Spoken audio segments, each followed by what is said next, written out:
Hello, my courageous, captivating Capricorns. Welcome, welcome. It is Sachi. And we're going to do something a little bit different this month. We are looking at some Shamanic Tarot. So we're going to take a look into what is your current energy here and what is your goal this month. And then we're going to take your current energy and look how to transmute it into your manifestation goal.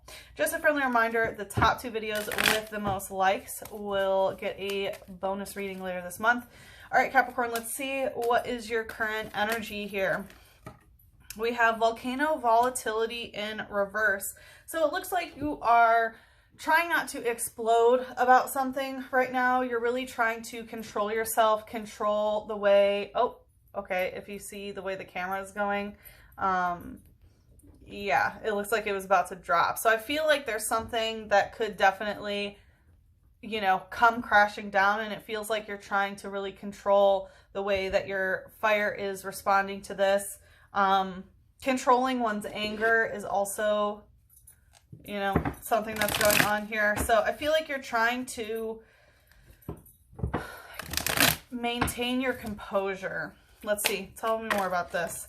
We have the 4 of Earth and the 3 of Air. So the 3 of Air also came out during the cleansing ceremony, strangely enough. So with the 4 of Earth, you're trying to wait for things to fall into place here. I also got that in the cleansing ceremony, you're having difficulty focusing for whatever reason. The 4 of Earth has to do with your physical foundation. So the physical foundation of your work, the relationship with your body, right? Anything in 3D reality. As you can see here, look at this bridge, right? This bridge is made up of little slats of stone. Every single one had to be cut at that exact angle, installed at a perfect angle, right? At a perfect timing in order for this to be made. And it takes more than one person. So I do feel like, you know, things are coming together. You're waiting for this bridge to be built, so to speak. And there's a lot of moving parts is what I'm getting. And it could be causing some annoyances, which is actually what's happening with my camera right now too. And you're really trying to keep, again, like maintain your composure about this. You could be trying to look into the future, trying to figure out when exactly this is going to happen with the 3 of Air. This is like searching for answers through divination. I mean, obviously you're here, right? The 3 of Air traditionally is the heartbreak card, right? It has like 3 swords going through. Whoa. Well, interesting that that keeps happening. Yeah. So I feel like there's something that might have come crashing down or something like that. But again, I feel like you're more just looking for answers in terms of, you know, how this is aligning, when it's going to align. Like you want information on whatever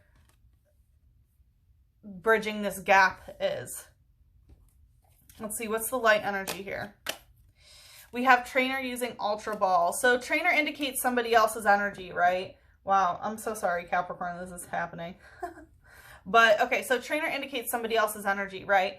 Ultra Ball is like, I'm sure you're all familiar with Pokeballs, right? It's like what you use to capture, let's see if I do this. Let's see if that helps. So, you know, it's like used to capture Pokemon, right?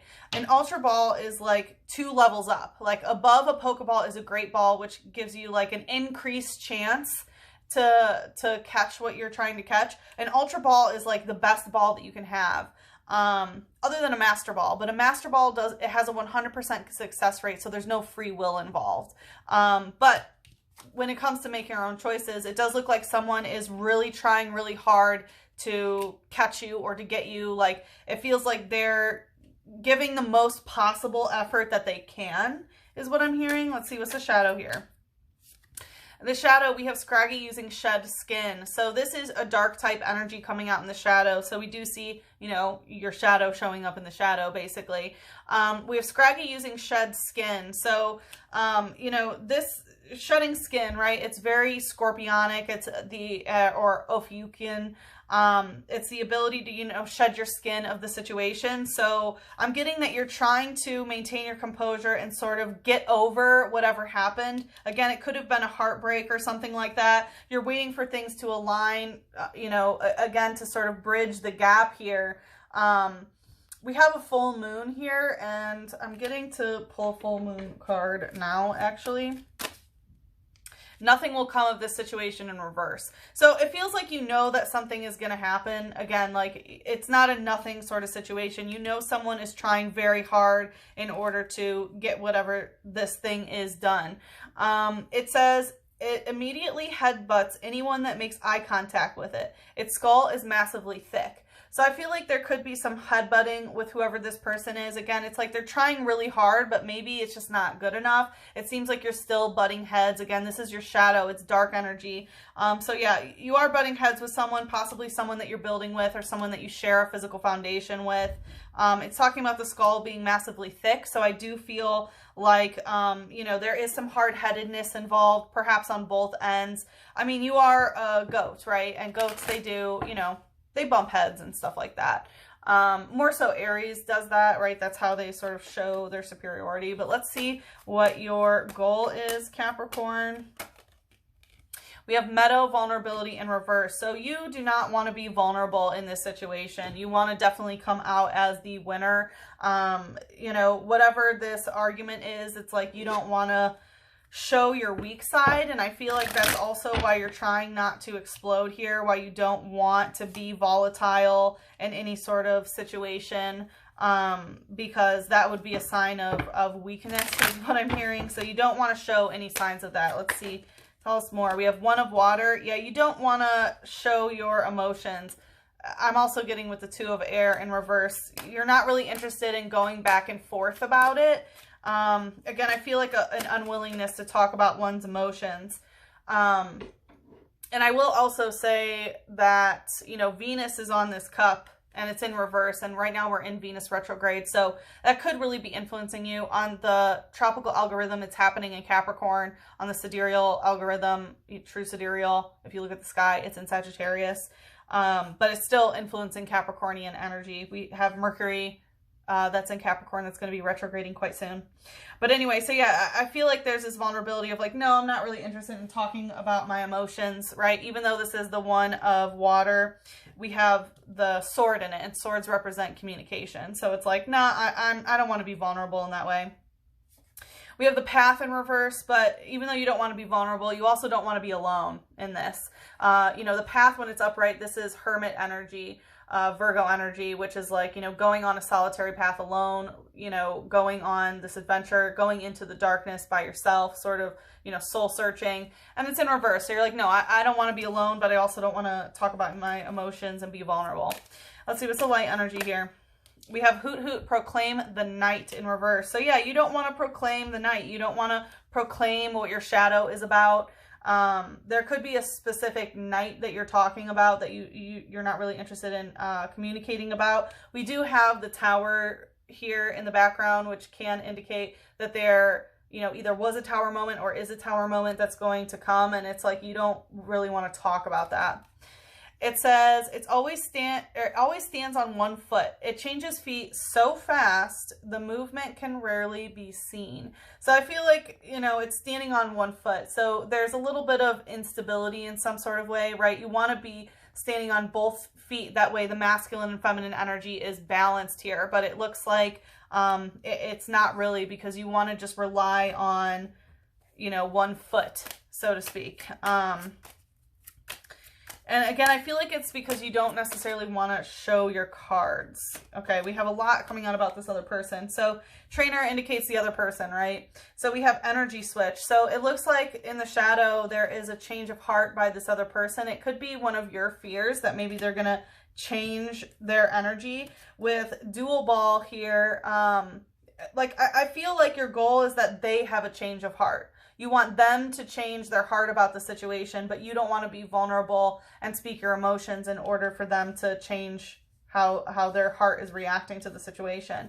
With trainer dual ball in reverse, I feel like, you know, again, trainer the other person, you don't want this person to be trying for somebody else either. It's like you only want them to be catching you, which it looks like they're trying very hard in that regard. So you don't want anybody else involved. With Loudred using Stomp and Sandshrew using Ram. Interesting, I mentioned Aries, right? So this definitely could be an Aries energy here. With Loudred using Stomp, it looks like, you know, you want some sort of, you know, fighting or yelling or something like that in order for them to change their heart again, but you don't necessarily want to be vulnerable. Loudry has to do with, you know, yelling and stuff. It's a speaker Pokemon. It says the shockwaves from its cries can tip over trucks. It stamps its feet to power up. So yeah, it's talking about tipping over trucks and stuff, and I feel like that's kind of that tower moment. It's like you want the other person to go through the tower moment and to switch their energy instead of speaking about yours and being vulnerable about the situation. Again, with Sandshrew using Ram, this is a fighting type energy, so there is this like want to fight about it, but not about your emotions. It's more like, again, wanting them to change their heart about it. And with Ram, again, that's like Aryan energy, right? Aries energy, which is very, you know, aggressive and stuff like that. It says to protect itself from attackers, it curls up in a ball. It lives in regions with minimal rainfall. Yeah, so it looks like the way that you want to fight is basically to curl up in a ball and to avoid the rainfall, right? To avoid the emotions. So you just basically want to sort of avoid being attacked. You want them to go through a tower moment on their own. And yeah, again, you want to sort of avoid all this emotional energy and avoid the rainfall. So interesting energy here. Like I said, in the extended, we're going to see how to take your current energy and transmute it into your goal. Let's see what Mother Moon has to say about the situation. Adjustments are required. Yeah, literally, I've been finagling this camera the whole time. So this energy is even manifesting into my reality, Capricorn, and influencing the reading in more way than one. Adjustments are required. So I'm going to have to figure out how to fix the camera here. But yeah, adjustments are required in this situation if you actually do want to manifest what you want to manifest, right? Of not being alone, but also not being vulnerable. You know, not talking about the shadows and just wanting this other person to switch their energy and to have a change of heart. And so, you know, yeah, adjustments are required. So we are going to look into what those adjustments are. We're going to take a look in the extended. If you'd like to follow me there, the link is in the description box below. If we part ways here, good luck with the situation. I am sending you so much love, a big hug, and a kiss on your third eye. Mwah!